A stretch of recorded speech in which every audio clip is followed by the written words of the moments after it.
venus. Merci encore à Julien et Jacques d'être venus dans cette ville du 92 où, on l'a rappelé, c'est pas toujours facile d'être écolo. Et donc c'est gentil de nous montrer que vous aussi vous y croyez et que je suis pas la seule à dire en 2020 je suis maire de Boulogne. Oui.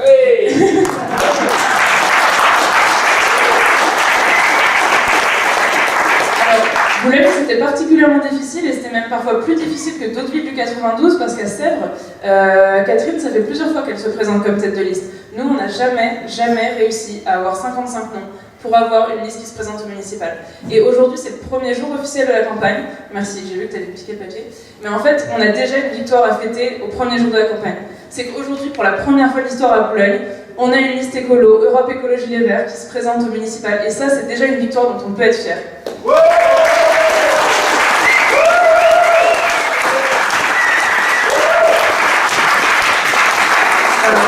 Si cette feuille est historique, c'est bien, je vais l'encadrer dans mon salon. Mais ça suffit pas. En fait, cette feuille, elle rend pas l'air plus pur, elle rend pas l'alimentation plus bio. Par contre, elle a permis de verdir les autres listes. Je pense que mes camarades de En Marche ou mes camarades écolos du Parti Socialiste, qui sont sur la liste citoyenne Parti Socialiste, pourront témoigner de à quel point... Ah ben il y en a deux, oui, il y en a une plus devant aussi. Salut. Ils pourront témoigner de à quel point les autres programmes se sont verdis, je pense, grâce à cette vague écolo qui est arrivée jusqu'à Boulogne. Et c'est très bien que les programmes se soient verdis. Donc cette année, c'est vrai, le vert c'est à la mode, tout le monde est écolo, et je vais un peu reprendre le discours de Marine Tondelier qui se présente à Hénin-Beaumont contre le Front National. Et elle avait fait un discours en expliquant ce que c'était la différence entre les écologistes mais et les écologistes point. Aujourd'hui, on nous dit sur le marché, et je pense que tous ceux qui font le marché avec moi et tous ceux qui vont le faire avec nous à partir de demain vont entendre « Non mais on n'a pas besoin de parti écologiste parce que maintenant tous les partis sont écolos. Et d'ailleurs l'écologie, ça ne devrait pas être un parti politique. » Et bien en fait, il y a une différence entre les écologistes c'est les écologistes mais tu comprends, le développement économique c'est important. Ou les écologistes mais tu sais, ça va rapporter beaucoup d'argent à la commune. Par exemple, bétonner toute l'île Seguin, oui ça rapporte beaucoup d'argent à la commune. Mais c'est un peu contraire à ce qu'on voudrait avoir pour le futur, c'est-à-dire pouvoir respirer et vivre à Boulogne. Donc aujourd'hui, face à l'urgence climatique, nous, ce dont on a besoin, c'est des maires, pas des maires qui sont convaincus que l'écologie c'est important pendant qu'ils sont candidats, et après les élections qui vont nous répondre « Mais vous comprenez, c'est pas si simple que vous croyez ». Non, nous, quand on sera écolo, c'est maintenant, et c'est après le 22 mars, et c'est pour toute la durée du mandat. Aujourd'hui, on a besoin de maires écologistes, mais qu'est-ce que c'est vraiment une maire écologiste ? Alors Jacques Couteau vous a montré à l'échelle d'un arrondissement tout ce qu'on peut faire en ayant un maire d'arrondissement écologiste avec de la volonté politique et l'envie de réaliser à l'échelle d'un arrondissement une politique écologiste. Une maire écologiste, c'est pas seulement quelqu'un qui va vous permettre d'avoir des arbres et vous permettre de vous déplacer à vélo. Bien sûr qu'on veut des espaces verts. Pas parce que le vert c'est notre couleur préférée, et pas parce qu'on aime bien s'allonger dans l'herbe, mais parce qu'en fait c'est vital, les espaces verts. Ça permet une certaine, en termes de relaxation psychologique, de baisse du stress, d'augmentation de l'activité physique. Et tout à l'heure, je crois que c'est Julien qui a parlé du bruit, ce mal invisible, mais qui nous atteint. Le fait de mettre des espaces verts, c'est aussi réduire le bruit qui nous environne. Donc les espaces verts, c'est vital. Or, l'Organisation mondiale de la santé, elle préconise 12 mètres carrés d'espaces verts par habitant. À Boulogne, on n'est même pas à 5, je crois qu'on n'est même pas à 4.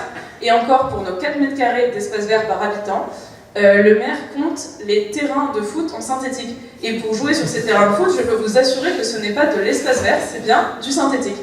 Donc à Boulogne, on en est loin de ces espaces verts, et le bois de Boulogne, je précise, il est à Paris, il n'est pas à nous. Et même si on compte le bois de Boulogne, on n'est pas à nos 12 mètres carrés d'espace vert par personne. Donc on en a besoin. Alors bien sûr, être une maire écolo, c'est vouloir du bio dans les cantines. Et je pense que là, on a suffisamment tartiné sur à quel point c'était facile et à quel point on allait le faire. Donc je passe. Bien sûr, les écolos, ils veulent des mobilités douces. Alors ça ne veut pas dire qu'on veut plus de vélos, ça veut dire qu'on veut pouvoir se déplacer à vélo en sécurité. Aujourd'hui, on peut acheter un vélo, mais à Boulogne, c'est super dangereux de se déplacer à vélo. Et alors surtout, si on veut faire de Boulogne à Paris, la transition, Rémi, il a le courage, moi je fais pas de vélo, je fais les transports en commun. À l'approche des municipales, on a vu des bandes cyclables se développer. Les bandes cyclables, c'est pas comme des pistes cyclables. Les bandes cyclables, c'est un dessin qu'on fait sur la route et qui peut s'effacer après. Donc en fait, avec l'arrivée des écolos plus visibles sur la ville et avec l'arrivée des élections, on a vu beaucoup de bandes cyclables être peintes sur Boulogne. mais on n'a pas de pistes cyclables. Ce dont on a besoin, c'est des pistes qui sont séparées de la route, qui sont visibles et sur lesquelles on est protégé pour que les enfants aussi, les familles aussi, et les parents qui se baladent avec leurs 3 enfants sur leur vélo cargo puissent aussi emmener leurs enfants à l'école sans qu'on dise qu'ils sont complètement inconscients de faire ça dans Boulogne aujourd'hui. Bien pensées, ces pistes cyclables, elles permettent aussi de travailler sur l'accessibilité de toutes et tous à la ville. Parce qu'en fait, repenser nos trottoirs, c'est aussi repenser le déplacement pour les personnes qui sont en fauteuil roulant, les personnes qui sont âgées. En fait, quand on est âgé, on peut marcher, mais parfois on fait le choix de ne pas le faire parce qu'il n'y a pas de banc sur notre route, il n'y a pas de point où on peut s'arrêter et se reposer. En fait, retracer nos déplacements dans la ville, c'est permettre à tout le monde de pouvoir s'y déplacer. Donc en fait, quand on dit permettre les mobilités douces, c'est évidemment réduire la place de la voiture. Alors c'est pas hyper bien perçu à Boulogne de réduire la place de la voiture, mais c'est mentir que de dire qu'on va faire un plan vélo et un plan voiture sans toucher à la place de la voiture. En ce moment, il y a les jeunes militants écolos, enfin, quand je dis jeunes, c'est comme moi, quoi, qui profitent de la campagne des municipales, jeunes, vieux, jeunes, oui, jeunes. Jusqu'à 40 ans, c'est jeune, on a dit avec Julien. Donc, les jeunes militants écolos, donc, ils montent une campagne qui s'appelle La rue est à nous, pour sensibiliser les candidats et les candidates au fait qu'il faut réduire la place de la voiture. Et j'ai fait une action avec eux, et ce qui m'a marqué, c'est un chiffre, 2 ans. 2 ans, c'est l'espérance de vie qu'on perd rien que du fait de vivre en Ile-de-France à cause de la pollution de l'air. Donc tous ceux qui ont moins de 30 ans aujourd'hui dans cette salle, tous vos enfants qui ont moins de 30 ans, ils ont 2 ans d'espérance de vie en moins, juste parce qu'on vit en Ile-de-France. Et donc face à ça, la réduire de la voiture, c'est pas une idéologie d'écologie, c'est une nécessité pour notre survie à nous. Face à cette urgence, nous, on a un maire qui construit des routes pour permettre un dépôt plus facile des enfants devant les écoles, ou qui rend des routes qui étaient piétonnes devant les écoles, il les rend cyclables, comment on dit, circulables? Non, ouvertes à la circulation. En tout cas, aujourd'hui à Boulogne, on va à l'inverse de la tendance, qui serait de piétonniser, comme il le propose à Paris, les abords des écoles pendant la dépose des enfants. Aujourd'hui à Boulogne, on fait l'inverse. Donc on creuse des routes pour que les voitures puissent plus facilement déposer leurs enfants sans passer par les bouchons. Sachant que ça coûte cher de faire une route en fait. C'est pas passer au bio qui va creuser notre budget, c'est ces routes-là qu'on creuse pour contenter un électorat limité. Donc c'est là qu'on voit que l'écologie, ça peut pas se limiter à nos gestes individuels. Parce qu'en fait, quand on est parent d'enfants à Boulogne, on peut aller au marché bio, cuisiner soi-même, et les déplacer en vélo et les emmener au parc le week-end, mais on peut rien faire sur la qualité de l'air autour s'il n'y a pas des mesures globales qui sont prises. Donc on pourrait continuer longtemps en fait à énumérer toutes les politiques qui sont un peu des marqueurs des écolos, mais vous pouvez le retrouver copier-coller dans la plupart des programmes des gens qui se présentent aujourd'hui au municipal. Donc moi je voudrais insister sur des choses qui font nos spécificités à nous les écologistes. Les écologistes, c'est aussi une manière de faire la politique. Aujourd'hui, on ne se présente pas pour remplacer les décideurs d'aujourd'hui pour faire comme eux demain. Nous, on veut faire la politique différemment. On veut faire la politique avec les gens. Alors évidemment, on porte une vision. Nous, on a envie d'aller vers quelque chose. On n'a pas juste envie que tout le monde participe. Nous, on veut aller vers une ville durable et une ville où tout le monde peut vivre. Mais cette ville, on veut la construire avec les habitantes. Et ça, on l'a fait, en fait, dès la façon dont on a fait notre campagne. Alors c'est pour ça qu'il y en a qui sont un peu plaints du fait que notre programme sortait pas assez vite, que notre liste n'était pas décidée assez vite, ou qu'on avait du mal à se mettre d'accord sur ce qu'on sortait. Mais c'est vrai que, en fait, construire à 30, ça va moins vite que de construire tout seul. Parfois, on m'a dit, mais Pauline, il faut que tu tranches chez toi la tête de liste. Mais non, moi j'ai envie qu'on soit tous d'accord dans la direction dans laquelle on va. Donc déjà, dans la construction de notre liste, que ce soit le programme, l'élaboration de nos tracts et la façon dont on communiquait, nos actions, on les a décidées ensemble et on les a portées ensemble. Et c'est comme ça qu'on veut travailler quand on sera ensemble à la municipalité. Notre politique en ville, elle sera participative, donc on mettra évidemment en place un budget participatif, mais surtout, on redonnera vie au conseil de quartier, et là c'est bien que Jacques Couteau en ait parlé aussi, pour montrer que c'est pas moi qui l'invente, c'est vraiment quelque chose qui fait partie de l'ADN des écolos, c'est de faire vivre la démocratie locale.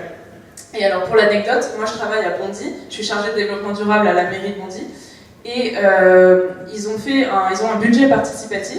Et pour mon rapport développement durable, j'ai épluché un peu les propositions qui avaient été sélectionnées au budget participatif, et ce n'est que des propositions écolo. C'est mettre des arbres fruitiers, une piste cyclable à tel endroit, on veut des parcs avec moins de béton, on veut toutes les propositions, c'est des propositions écolo. Ça montre bien que quand on dit aux gens « qu'est-ce que vous voulez pour votre quartier ?», les gens ne disent pas « moi je veux pouvoir me garer mon 4x4 en bas de chez moi ». Ça c'est ce qu'on pense quand on ne veut pas mettre de démocratie participative. Mais quand on propose aux gens de décider, en général, ils décident ce qui est bon pour eux et ce qui est bon pour la collectivité, même si ce n'est pas leur intérêt à eux personnel de pouvoir rentrer ou garer leur 4x4 devant chez eux. Nous, on s'engage aussi à consulter les Boulonnais sur tous les projets d'ampleur. Donc on peut vous dire quelque chose qu'on ne fera pas. Par exemple, on n'ira pas acheter l'équipe professionnelle de basket du maire d'à côté qui est notre ami, et on ne financera pas dans la foulée un stade à 70 millions d'euros sans que personne soit au courant. Parce qu'aujourd'hui, je pense que beaucoup de Boulonnais et de Boulonnaises ne le savent pas. Mais sur la place Birakem, donc c'est là où il y a un Indien et il y a un manège à côté de la patinoire. Je ne sais pas si vous situez la place Birakem, au bout de la rue de la Ferme.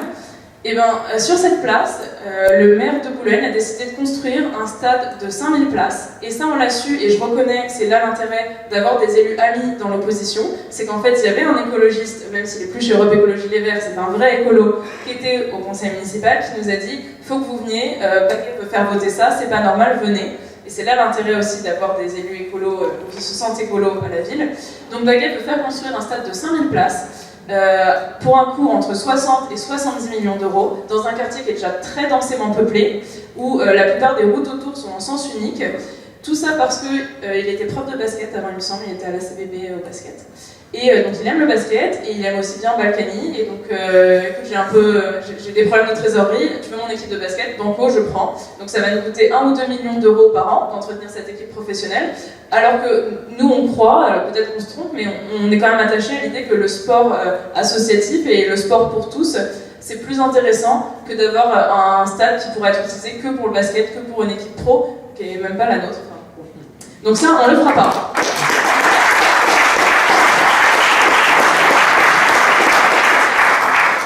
Alors dans l'idéal, nous sur ce carré de terre, comme on est écolo, on aimerait bien faire un jardin participatif et avoir une ressourcerie à côté.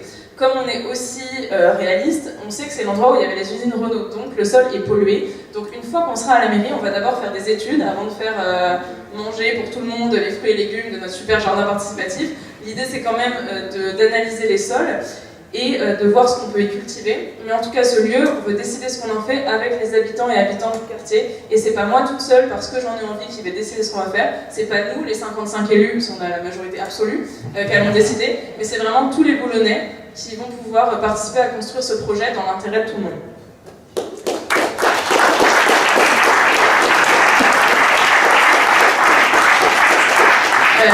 L'autre point qui fait la spécificité des écolos, c'est notre capacité à travailler ensemble. Ici dans la salle, vous avez des têtes de liste et des candidats des Verts d'autres villes, et qui disent par exemple nos villes ne sont pas des îles, en fait nos villes elles sont connectées. Et chez les écolos, on s'est rendu compte que ce qu'on voulait faire à l'échelle de Boulogne, ça n'avait pas forcément de sens si on ne pouvait pas le porter à l'échelle de la métropole. En fait, si Boulogne c'est parfaitement cyclable, ou si Boulogne n'a plus de voitures, si Paris c'est rempli de voitures, ça ne changera rien. Et les écolos ça tombe bien, parce qu'en fait on a un plan pour une métropole écologique et solidaire. On était avec David Béliard justement, et il y a à peu près 131 communes dans la métropole du Grand Paris.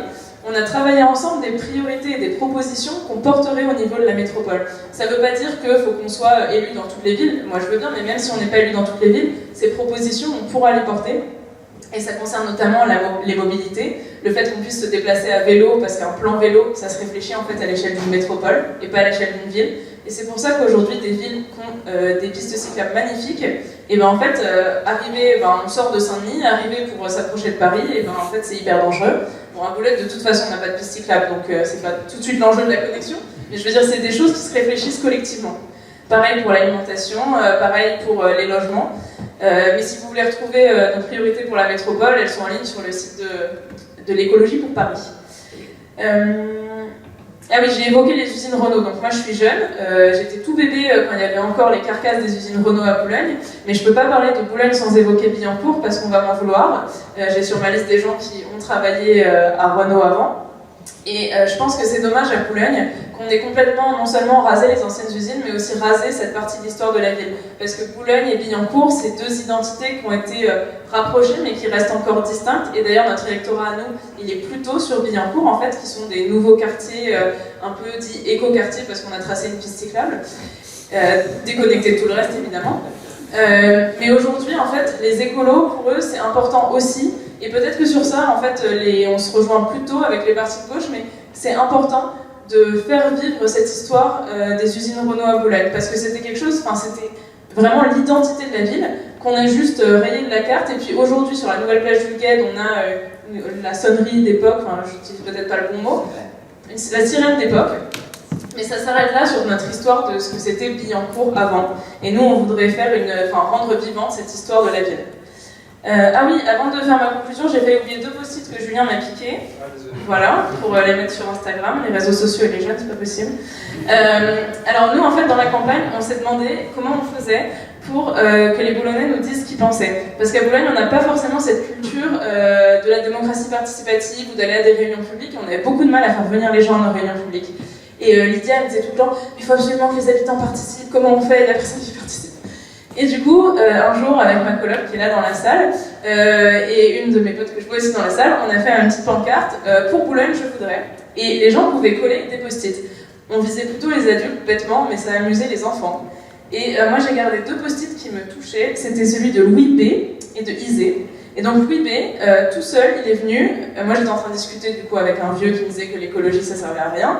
Et Louis B, il a écrit je voudrais moins de pollution.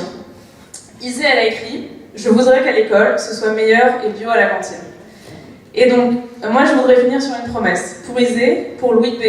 et pour tous les enfants boulonnais, quels que soient les résultats le 15 et 22 mars, on fera gagner l'écologie à Boulogne. Parce qu'aujourd'hui, des écologistes, il y en a dans toutes les majorités, et même parfois en minorité. Et même quand on ne gagne pas, on peut faire gagner des projets. En Europe, on a réussi à faire reculer la pêche électrique.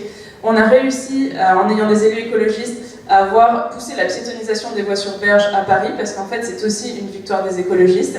À Bondy, où je travaille, le fait qu'il y ait des élus écologistes, ça a permis de faire passer la ville à 30 km/h, ce qui permet une circulation plus apaisée et de rendre la ville réellement cyclable. Tous ces endroits, aujourd'hui, c'est pas dirigé par des écolos, mais la présence d'écolos de combat dans ces instances, ça permet des avancées. Notre présence dans la ville, elle a déjà verdi tous les programmes. Donc que ce soit en tant qu'habitante de la ville, en tant que groupe d'opposition, en tant qu'équipe municipale, nous ferons gagner l'écologie à Boulogne-Billancourt.